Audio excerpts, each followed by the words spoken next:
में शायद पहली दफा किसी को सिगार का डब्बा दिया हो।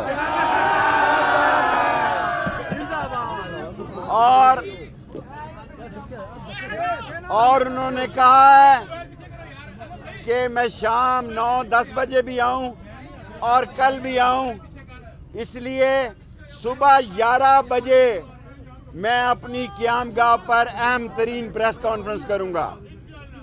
सुबह 11 बजे। बाकी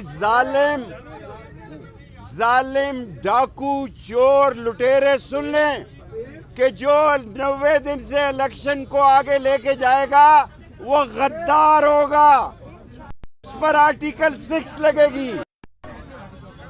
और आज जो मईशत को तबाह कर दिया है, आज जो मईशत का जनाजा निकल रहा है, आज जो गरीब एड़ियां रगड़ रगड़ के गुर्बत से मर रहा है, उसका एक ही हल है कि मुल्क में फौरी इलेक्शन करवाए जाएं।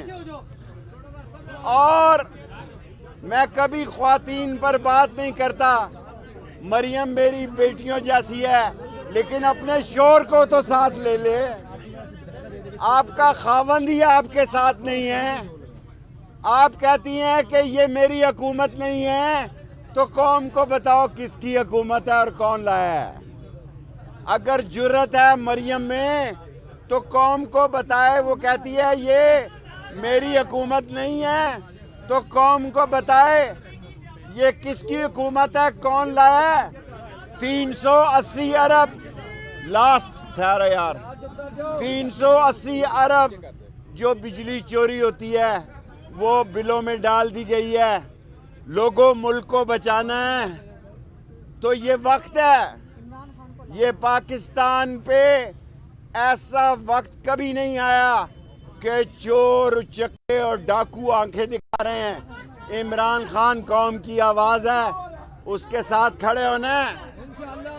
आखिरी बात सुन लो, सुबह 11 बजे मैं ऐलान करूंगा। मैंने इमरान खान को कहा कि अगर वो फैसला करें तो गिरफ्तारी के लिए सबसे पहले मैं अपना नाम देता हूं।